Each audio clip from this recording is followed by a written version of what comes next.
Well, hello, everybody, and welcome to the Big Idea Podcast. We are excited about this brand new series, and we've worked very, very hard to craft it in such a way that it will be relevant and exciting for all of our 12 locations. I'm joined by Tim Sutherland, our teaching team leader. My name is Eric Bramlett. I'm the creative arts director. And without any further ado, let's start talking about the series as seen on TV. Tim, take it away. All right.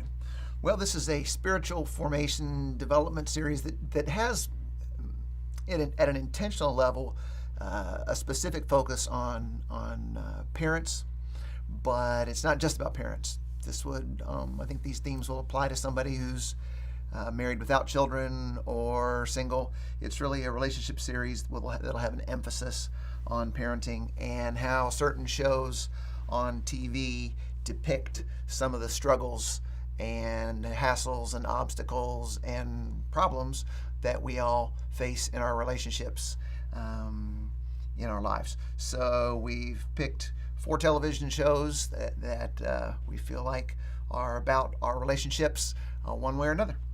All right, and I think maybe right off the bat, we might want to say something, just globally about the concept. When we're utilizing pop culture, coming alongside pop culture to tell, to reveal truth, it's not one or the other. It's not that we're trying to prop up these shows as if to say, hey, everybody go and watch this, nor are we presenting them as straw men to be, something that we just throw completely under the bus and say, no one should be watching this and you're not a Christian if you do. So we're saying that in picking these particular shows, we are neither necessarily endorsing them nor indicting them. That's good. See how you did that really fast. I took a Endorse, long time to say that. Endorse, indict. Endorse it's or neither indict. a wholesale endorsement nor is it a wholesale indictment. Very good. All right. Well, let's start with week 1, which happens to be Mother's Day weekend, in which we encourage all of our campuses to participate in child dedication. Yep. And so that's sort of the off to the side narrative of this weekend, and it's entitled Modern Family. You may have seen the show. It's kind of all the rage. Lots of Emmys. Is it Emmys for Emmys. TV? Emmys Yep. for TV shows. And some Golden Globes. And some Golden Globes. Because the Golden Globes, the foreign press, honor movies and television. Yeah, see? Yeah. See, that's things that he would know that I would never know, which is why I sit next to him. Now, Modern Family, as you may be aware, is about a family that's really 3 families that are very different than the traditional family. About as far from Father Knows Best and the Dick Van Dyke Show as you could possibly get on Modern Family. You've got. We want to zero in on one particular household, though, in Modern Family. If you look at the lives of Phil and Claire Dunphy, am I saying that right? Yeah, Dunphy. Yeah. Yep. He's this dad who's trying really hard to be hip and cool with his kids, and so he's a little bit kind of spacey and too concerned about that. And so much of the responsibility falls on his wife, Claire, and she's this very frazzled, and, it's hard to tell if she would be as prone to trying to be so controlling as she is if she weren't as frazzled, but she's trying to stay connected with her 2 daughters and 1 son, I believe. Yes. And she's also got this thing where she really is worried about her daughters being as wild at their age as she was. Yeah. At their age. That's kind of this unspoken thing. Right. Where's it spoken? Well, it's spoken because we get to see her interaction with her father and her brother. So in the kind of the outer narrative, we know that they know all about how she grew up. So we kind of have that kind of built in. I don't know how much of that. I mean, in certain episodes, it gets revealed to the girls in kind of interesting and fun ways that she is trying to really kind of keep them from making some of the same what she would perceive as mistakes. Yeah. So she's a character that I think I was reading a lot of commentary on the internet of how many moms identify with her because she's this mix of frazzled and fearful. Right. But it's kind of all for the sake of the kids. She's a very sympathetic character, I think, even though she gets kind of spastic and controlling at times, and the kids treat her like she's insane. Right. Well, it helps that Phil is a complete goofball. Right. Because that's simultaneously endearing, and then you kind of again relate to her, like, oh my gosh, I got to put up with this goofball. Yep. So yeah. So like in Modern Family, people would say, oh, why would you talk about that show in church? Because one of the families that's looked at in Modern Families is this same-sex male couple. Right. We're not trying to highlight that, and we're not trying to endorse that, nor are we trying to indict the show because it happens to show that. We're going to focus particularly on that branch of the family tree of Phil and Claire, and it's a good depiction in pop cultural art of what a lot of people are dealing with on a daily basis. So based on the content then, or the surroundings of that show, what is the big idea for this week for Modern Family? What are we trying to have people sort of take away and experience? We're trying to encourage people to make the most of the time they have with people they love. Make the most of the time they have with the people they love. Yep. If you need to make some choices about doing less so you can have more time, we'll give people some chance to think about that. But either way, wherever you're at, with whatever level of busyness, whatever stage your kids are, that universal saying, the kids, they grow up so fast. And where did all the time go? Right. And see, nobody says that. We say that and kind of smile, but nobody feels good. Right? They don't go, boy, I'm glad that slipped away from me. Except maybe the diapers phase. But even then, some people are really attached to the diapers phase. Yeah. So what we're trying to help people do, there's that verse in Psalm chapter 90 where the psalmist says to God, teach us to number our days so that we can gain a heart of wisdom. It's something about, it talks about the brevity of life and how if you're not careful, if you blink, you'll miss it. And that's, it's one of those things to where, the old saying, nobody says in their deathbed, I wish I'd spent more time at the office. You've got so many families now where the mom works outside the home full-time or works outside the home part-time. But either way, part of modern family life is a time crunch, a kind of a time dearth. Like that word, dearth? Dearth is a good word. Dearth. Not to be confused with Darth. Or mirth. Right. Yeah, right. Totally different. Yeah, with a kind of a scarcity of time either way, and so it's one of those things of how do we go about making the most of the time that we do have, and if we need to make choices about getting more time, what do we need to do that? And we talk a little bit about being present, being in the moment. Because it's not necessarily about, throw the whole schedule off the books. No. But it's as much about be in the moments, in the moment, in the moments that you have. Yeah. Because what we don't want to be is we don't want to be shaking, a wag of the finger and saying, oh, you're doing too much and you're neglecting, to make all the moms feel bad, Happy Mother's Day, you're ruining your children. Yes. That's not our angle. It's a matter of going, hey, this might be something that gets you to think what you need to think about. Or to think about what you need to think about. But either way, wherever you're at, we really want to be an encouragement to moms especially, but to dads and to kids and to friends and to uncles and to husbands and wives to make the most of the time that you have, regardless of how busy. Because really, the odds that somebody's going to completely change their life because of this service and go from too busy to not too busy at all, that's not what we're trying to make happen. We're just trying to get people to number their days so they can gain a heart of wisdom. And that heart of wisdom isn't about these touchy-feely feelings in your heart. It's like having your inner person being transformed by going, yeah, that was a smart choice. That was a wise choice. So it doesn't say, teach us to number our days so that we won't be bad people.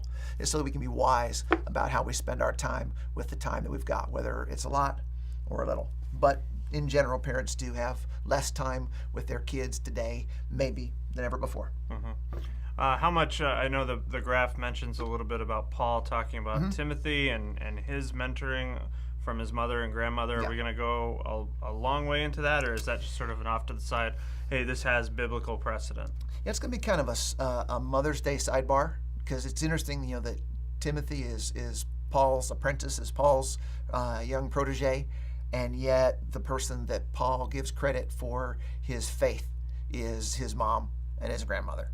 And so we think it's kind of a cool narrative aside, kind of embedded within the flow of the service that day, that encourages moms to go, yeah, your influence is huge, and that's another reason to make the most of the time that you have with your kids. To develop a heart of wisdom. Exactly. That seems like a really positive way of thinking about making some changes.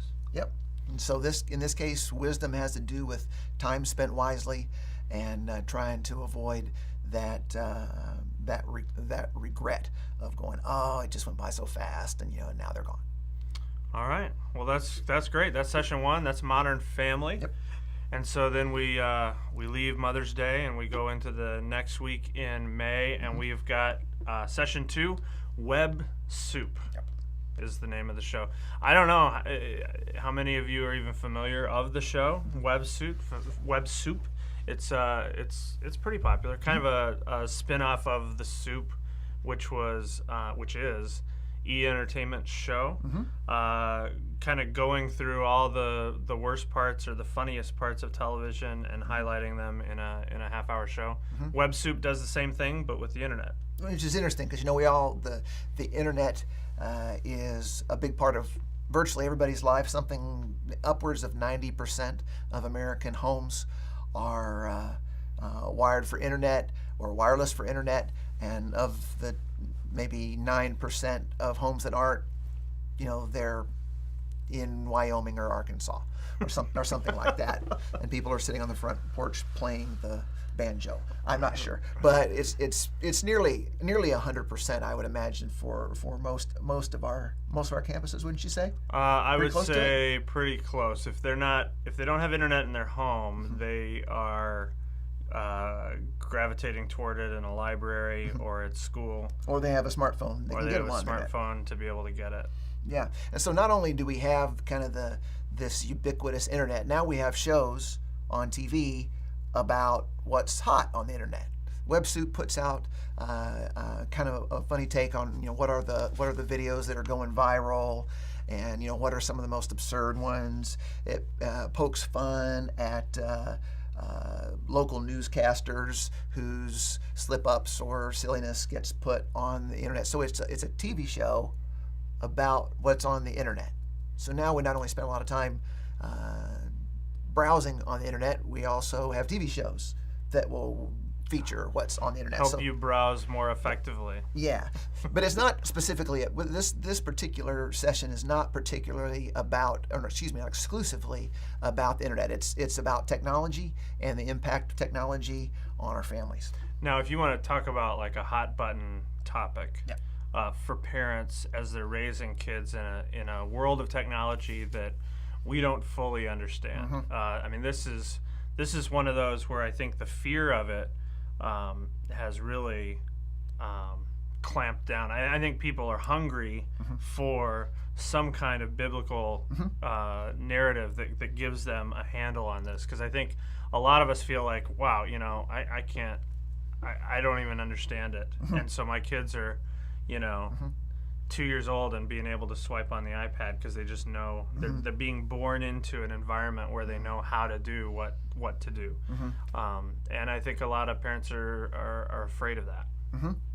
But it's also really interesting that the ones who see technology as a negative are actually in the minority. It's one thing to be like going, oh, this kind of freaks me out, but to come right out and say technology is bad for our family. It was a May 2011 study from the Barna Research Group, and if anybody knows Barna will give you the bad news if they possibly can.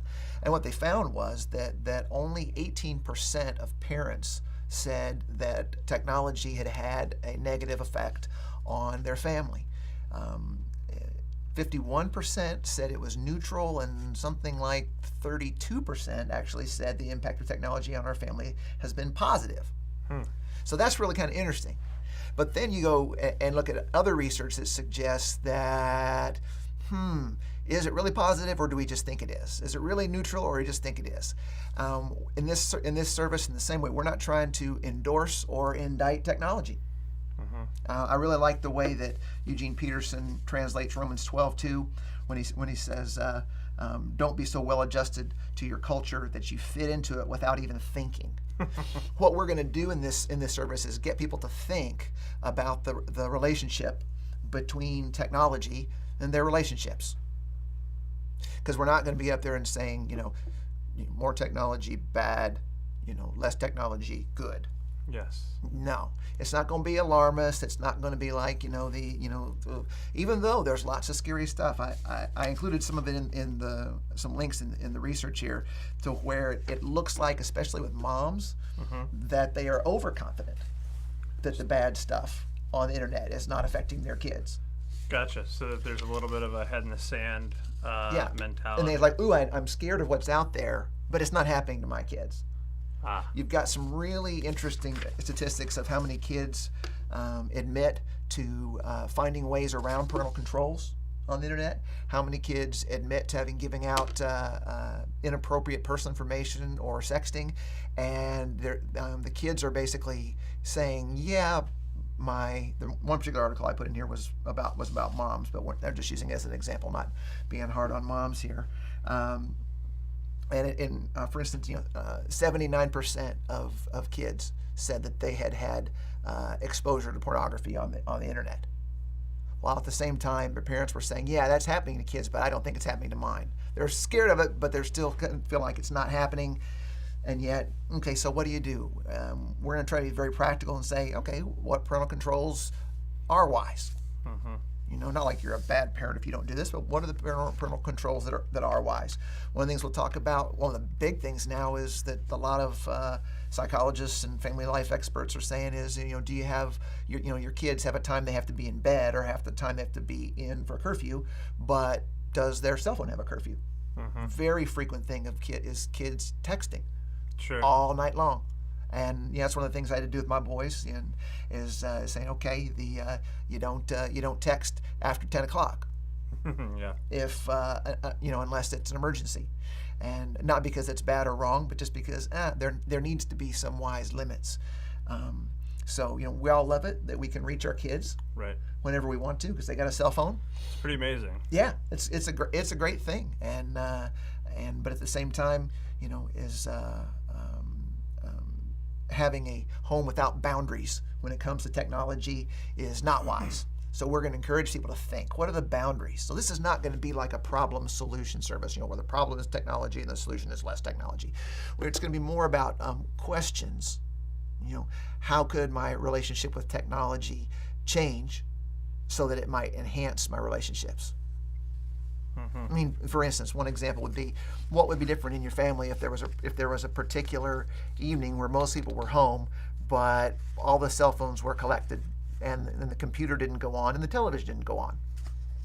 Well, it doesn't make you a good family, necessarily. Especially if you don't have anything to talk about. Yeah, but it does open the door for some different kinds of interaction, and so we want to encourage people to question and to think about their relationship with technology. We don't want to do their thinking for them. So, does that make sense? Yeah. And would you say that Romans 12:2 is the foundation verse for this topic? Yeah, it really is. We really liked. We put both the New International Version of it, where it says, "Don't be conformed, but instead be transformed." That's the kind of the more traditional translation, and we also included in the Big Idea Graphs. And so a lot of people use that verse as kind of an excuse to be in a Christian bubble, or to be in a a padded room that doesn't kind of expose like a fortress mentality. Yes. And we're going to talk about the difference between isolating our kids from culture and insulating them. When you insulate a house, it doesn't mean that just it doesn't necessarily distance you from the elements. It protects you from them. You know them, you see them, they're there, but your house is insulated from the elements as opposed to isolated. But if you go too far and you isolate, you lose complete contact, and then you're in kind of conflict with the be in the world but not of the world kind of thought process. Right. And one of the things we're going to try and do is, because parents want to know, how do I make my kids safe? How do I make my family healthy without becoming kind of the technology Nazi? Right. where you can't do this and you can't do this, and trying to stay out of make your kids comply and be the heavy all the time. We want to encourage parents to be the authoritative leaders in their family and talking with their kids about what interesting conversation maybe you have or haven't had it with your kids, but what do you think? Does technology make our family better or worse, or both? I know for me recently, I asked my 17-year-old if he could change any one thing about me. This happened like 2 weeks ago. If he could change any one thing about me as a dad, what would it be? And I was expecting him to say the obvious things like, "Oh, Dad, I wish you weren't so arrogant," or "I wish you'd comb your hair." Yeah, stuff like that. Yeah, shower more. No, but he said your phone. I wish you were on your phone less when you were with me. And it's really interesting. I was talking to Sean Williams, whose son is 4, and he gets the same message from his 4-year-old. Mm-hmm. His 4-year-old sees the phone as a competitor and kind of an adversary for his dad's attention, even though, like my son, he loves his phone and he's on his phone all the time. But between me and him, he sees the phone as a competitor. Yeah. And that doesn't mean technology's bad. It just means I need to change my relationship with the phone. Yeah, it's interesting. Jon Acuff has a great story in his Stuff Christians Like blog. He talks about with his 5-year-old daughter, and he's getting ready to take a picture of her being really cute on in some environment. Mm-hmm. And she says, "Daddy, don't do that. I don't want that. Don't take my picture." He's like, "Well, why?" Because I don't want you to put it on Twitter. Like she's completely aware that his experience with them interacting had third-party elements. Yeah. That it was like, yes, this is cute. Yes, I'm going to take a picture of it. Mm-hmm. But hold on just a second. I need to get it on Twitter and Facebook because it's really cute, and all my friends will think it's really cute. Yeah. It's going back to the previous week of be present, Mm-hmm. and I mean that's a way in which technology can be challenging, I think. Yep. Yeah. So again, this service is about encouraging people to think and question, and as opposed to us solving the problem for them with some sort of biblical "Thus saith the Lord." That's why we liked the Eugene Peterson translation of Romans 12:2 so much. Yeah. All right. Very good. Well, speaking of boundaries and decision making for parents and children, we move on to session 3. This is Memorial Day weekend, and this phenomenon is so disturbing to me that I don't know. I mean, I've watched some train wrecks on television in my day, but this one for me right now takes the cake. Toddlers and Tiaras, Haven't seen it. which is the foundation for this week. So let's talk a little bit about that show. I had seen the show and kind of surfing by, but I came home from work on maybe the day we were planning these big idea graphs, and my wife and 2 of her daughters were sitting there watching Toddlers, and is it Tiaras or Tiara? Well, I think probably they say Tiaras, but I said Tiaras because I'm hoity-toity. You say tomato, I say tomato. Tomato. What? You say potato? I say potato. Yeah. I ruined it. It's a inside joke. Musical theater joke. Yeah. You wouldn't get it. Yeah, it's karaoke. Mm-hmm. Anyhow, and I didn't know there was actually a toddler kind of category in child beauty pageants.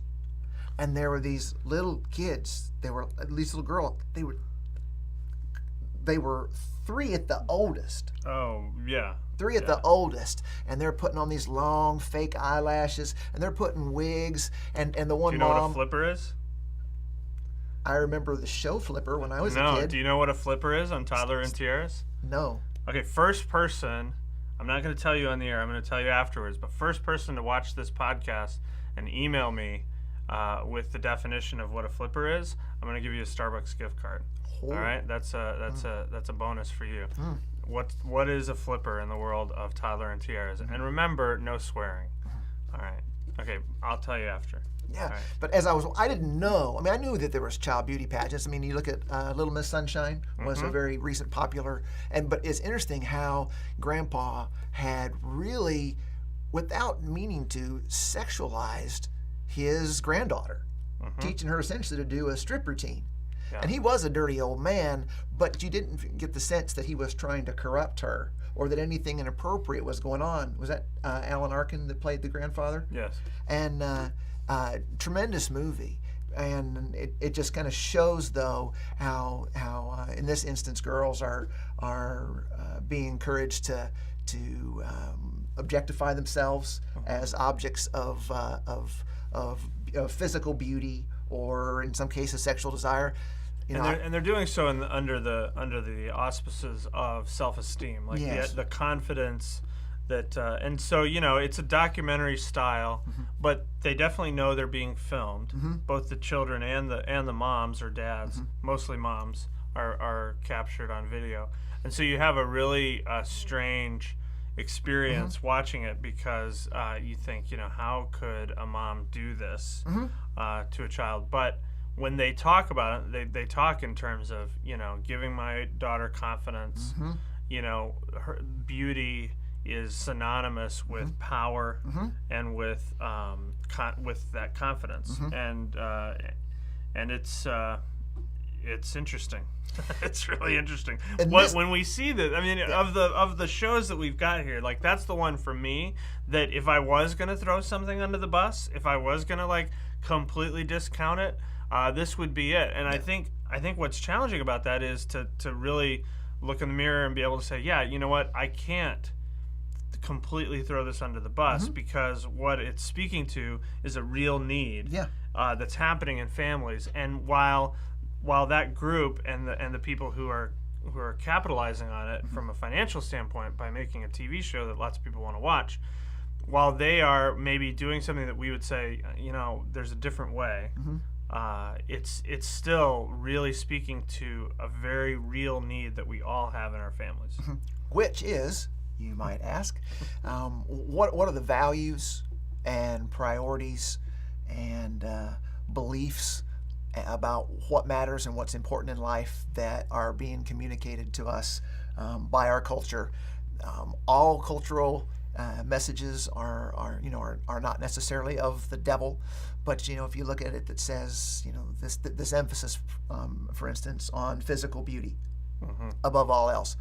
Our culture says it all the time. There's a great link here for a Dove commercial where they take a very plain looking woman. She's neither particularly attractive by cultural standards, but she's definitely not unattractive.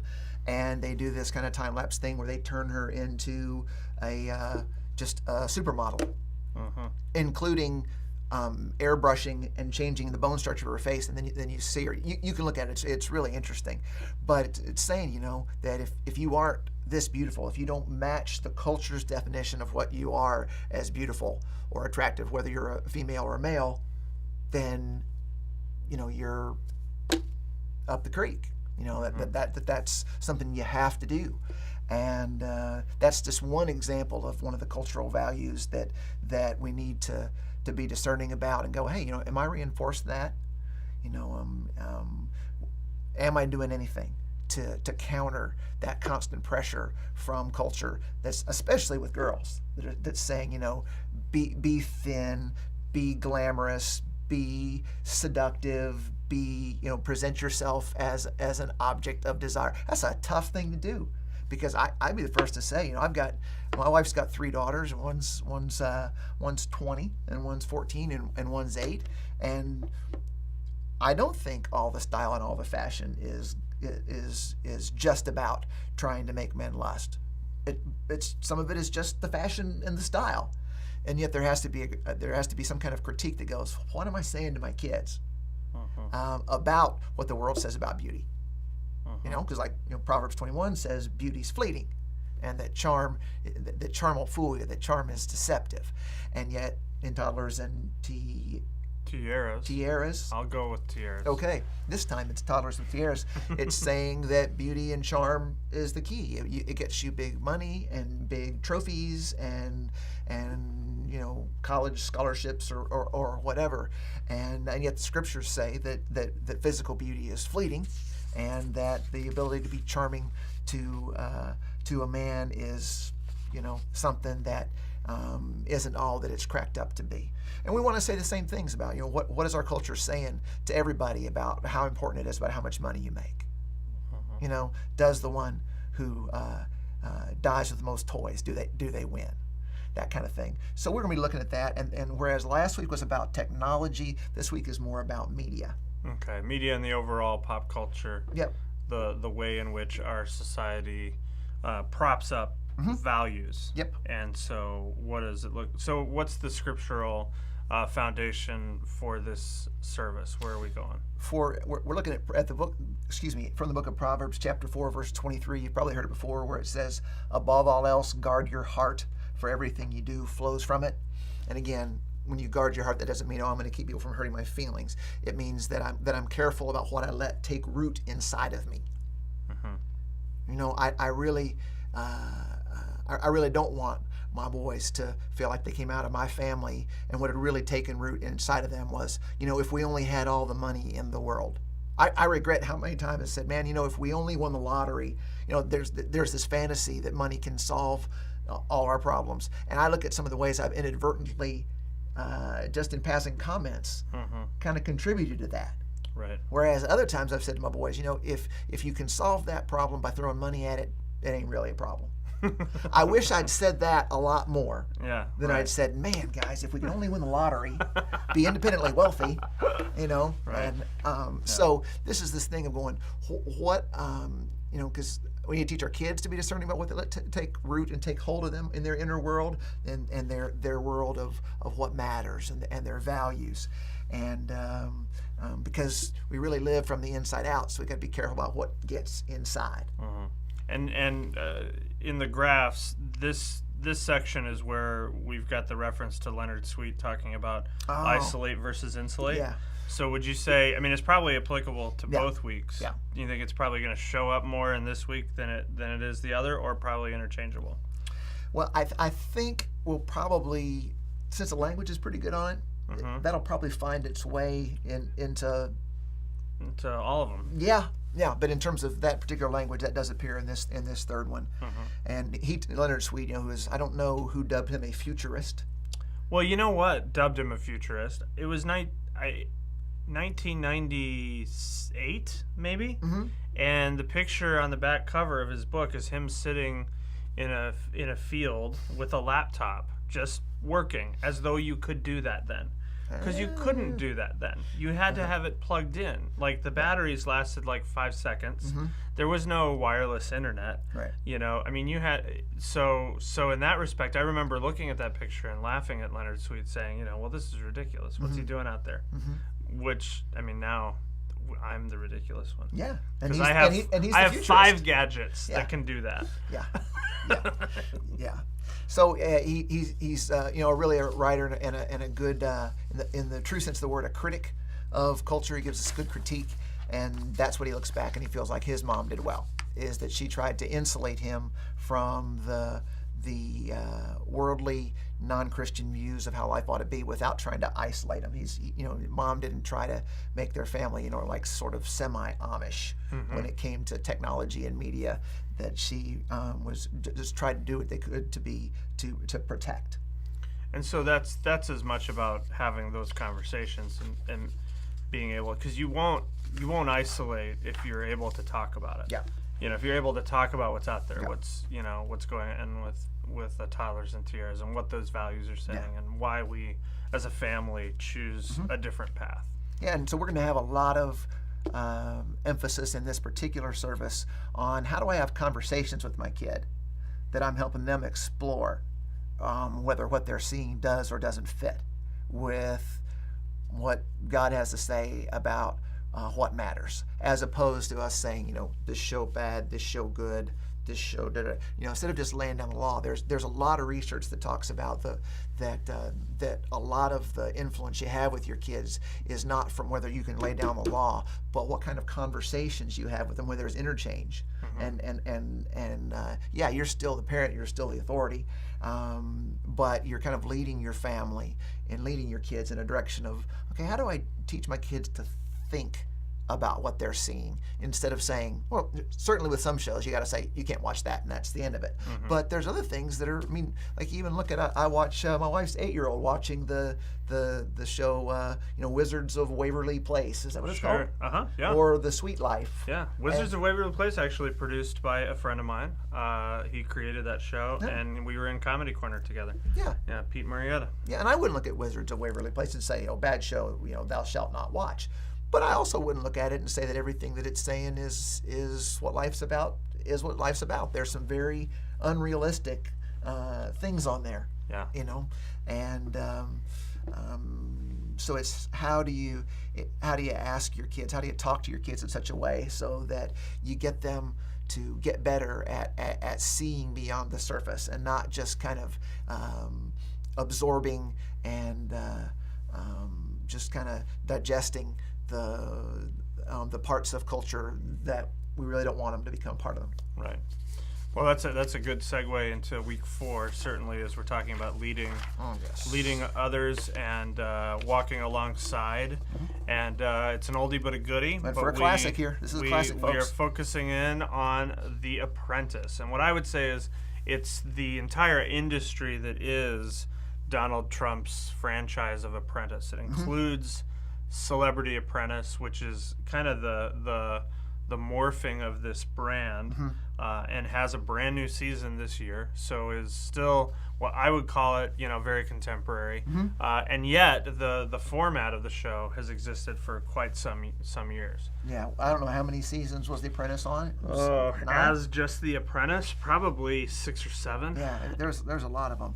And what's the basic premise? That people are put on teams and they are given these challenges, and if they win, they get to they get a 1-year contract for $250,000 in one of Trump's companies, and it's always like, ooh, I'll put you on the path to be like me. That's essentially what Trump is saying. It's like nobody knows business like Trump knows business, which is really interesting because at one point, was he not bankrupt? Well, yeah, but he would say that was a business strategy. See? Yeah. Anyways, but the implication is, ooh, if I could only be like him, if I could only be as successful in real estate or as in business as he is, then I would have it made. But the goal is to kind of not be like his personality, but have his success. And so even though Donald Trump is somebody who's kind of easy to make a laughingstock out of in some respects, we're actually talking about the positive aspects of going, hey, whether you want to or not, in a way you're apprenticing the people who are close to you, especially if you're a parent, and that you can't not have influence. Right. You can't not have some impact on who the people that you're close to become, especially if you're a parent. It's what kind of influence you have, and which direction are you apprenticing them? What are you? What is there about the way you live life that you're going, yeah, I want them to pick that up. And again, we're not trying to say, don't do this and don't do that. We're trying to say, look, where does the whole thing of being a reach, restore, reproduce, on mission Christ follower, where does that fit in your family's hierarchy of values? Do you really want your kids to just be happy, or safe or successful, and then as long as they sort of believe in God, that's cool. Or it's like going, no, what I want more than anything for my kids is I want my kids to be people who are on mission with Jesus. And so we are going to say, yeah, we want to suggest that to people and challenge people to see that as the ultimate thing to pass on. And that's something that you can't pass on to your kids if it's not happening in you. So hopefully this will be kind of a gut check weekend for parents to go, oh, how important would my kids say being a Christ follower is to me? Right. And because that's really, no matter how important I say it is, it's really going to be how important they see it is. It reminds me of that stat about behavioral research with children, where in a 2-parent family, they say what the mom says, and they behave the way the dad they do what the behaves. Dad does, yeah. And I think you can't take. I mean, you just can't mess around with that example, and so it's got to be something that's really happening inside of you if you're going to build it in anyone else. Yep. Yeah. So scripture-wise, what What are we hanging our hat on with this one? Well, it's really interesting how in 1 Corinthians chapter 11, the Apostle Paul encourages the people in the church in Corinth to be imitators of him or to follow his example. And I think the most exact translation from the original Greek is that he's saying, imitate me. And that seems like a pretty gutsy, kind of maybe borderline arrogant thing, like, ooh, be like me. But it's interesting what he says. He says, imitate me as I imitate Christ, or as the NIV has it, follow my example as I follow the example of Christ. And we really want to be able to say, hey, if my kids turned out to be the kind of Christ follower I am, I would feel good about that. Not because I think I'm so great, but because my life really is about trying to follow Jesus' example and trying to, through my relationship with him, be transformed and being more and more like him. And so if that's the road my kids end up on, that is more important than them being safe or successful or whatever happy is. And you've got that stuff from the famous stuff from Deuteronomy chapter 6, where it's talking about having conversations with your kids as you go to bed and as you rise up and as you walk along the road, which in our day would be as you drive to soccer practice, or again for the third time today. That really there is this interweaving of this, and that example matters, but so does the conversation about.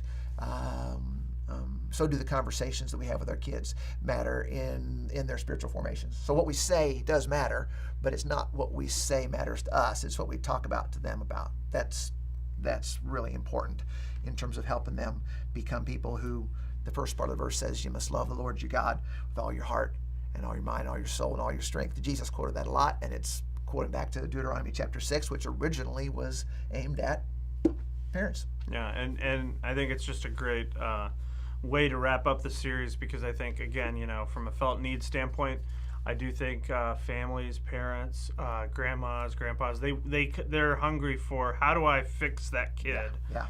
What do I do with them? And I think that this lesson, this principle that comes out of the Bible is about, well, the way you do that is by modeling it yourself. And that's a real, that's a big challenge to a lot of our families, for sure. It is. All right. Well, this is great stuff, as seen on TV. As seen on TV. It's very exciting. I can't wait for all of the copyright lawsuits as we try to express some of this stuff on screens and websites everywhere. But we are trying to be out there in the mix and be a place that's relevant. And so I think this accomplishes that goal, but not purely for the sake of relevancy, but really to help people find their way back to God, which is what we're trying to do through this Big Idea series. Any parting thoughts? No, I think that we're trying to say. Well, yes, actually, one is we're looking at television as a reflection of culture, and not as necessarily the leader, but a reflection of what's going on, what people are dealing with, so people can come to our service and go, yeah, this church that I'm a part of really understands the world that I'm living in. Not because we're hip and up to the second on everything in pop culture, but because we can sift through the messages that pop culture is sending to us and saying, okay, which of these messages match up with what God has to say and which ones don't, and how do we become people who have who filter more without being totally alarmist or have sort of a fortress mentality about that technology and media as the boogeyman. It's not. All right. No, we know who the boogeyman is, and it's not technology, right? Devil's no good at that. No. All right. Well, thank you, Tim Sutherland, for leading us in this from the teaching team standpoint. My name is Eric Bramlett, and I look forward to wonderful creativity, both in large group sequences and small group experiences, as we seek to communicate these big ideas to our community. Yep. So long, everybody.